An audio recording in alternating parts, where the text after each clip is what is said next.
Hello everyone, welcome back to my new vlog. तर स्वागत आहे तुमचं सगळ्यांचं माझ्या व्लॉगवरती.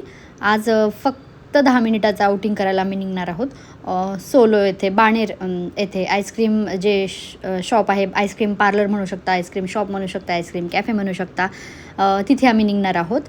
सो रेडी होऊन आम्ही निघालो घरातून. लिफ्टमधून खाली उतरताना लिटरली असं वाटत होतं की चला कधी आईस्क्रीम खाऊ. आणि घरापासून ते हार्डली 1-2 किलोमीटरवरती आहे, म्हणजे अगदी 10 मिनिटाचं एक छोटंसं आउटिंग. आणि असं एक्साइटमेंट तर खूप होती तिथे जाण्यासाठी, आणि माझी एक्साइटमेंट नेहमीच असते. पण मी स्वप्नीलला रँडम क्वेश्चन्स विचारत होते की तू काय खाणार आहेस, तुला काय खायला आवडेल आज. तो आईस्क्रीम तर खाणारच होता, प्लस त्याला आणखीन काहीतरी खायचं होतं, शॉर्मा वगैरे.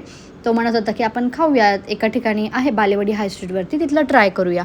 आणि खरं सांगायचं म्हणजे ना, असं छोट्या प्लॅनमध्ये खरा आनंद असतो. नो स्ट्रेस, नो प्लॅनिंग, फक्त मूड आणि चिल. सो आम्ही तिथे निघालो जाण्यासाठी. तिथे गेल्यावरती सोलोजवरती आम्ही पहिल्यांदा जाणार होतो, पण ते 12 वाजता जवळपास क्लोज होतं.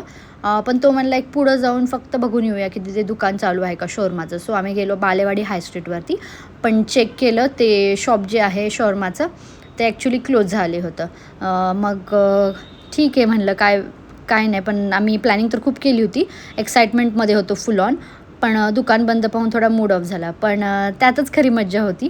त्यानंतर आम्ही बालेवाडी हाय स्ट्रीट थोडंसं फिरलो, कुठेही न जाता चालणं बोलणं थोडासा टाईम स्पेंड केला. चिकू पण फुल एक्सायटेड होती.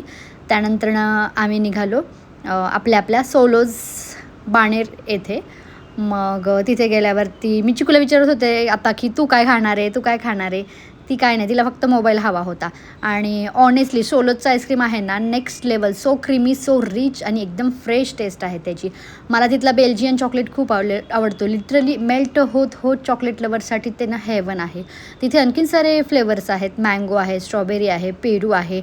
म्हणजे मँगो असा आहे, प्युअर मँगो लवर जे आहेत ना, त्यांनी ते फळ खाल्ल्यासारखं वाटतं. स्ट्रॉबेरी पण आहे, मस्त लाईट फ्रेश आणि परफेक्ट स्वीट आहे. पेरू जे आहे ते टोटली ना देसी टच देतं, एकदम युनिक टेस्ट आहे त्याची. प्रत्येक फ्लेवर वेगळं आहे, पण सगळेच टेस्ट त्याचे अमेझिंग आहेत. आजचं छोटंसं आउटिंग कसं होतं मला सांगाल.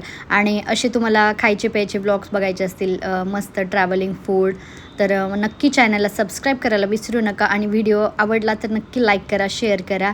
And thanks for watching. तर भेटूया आपण नेक्स्ट व्लॉगमध्ये नेक्स्ट फूड खाण्यासाठी. बाय.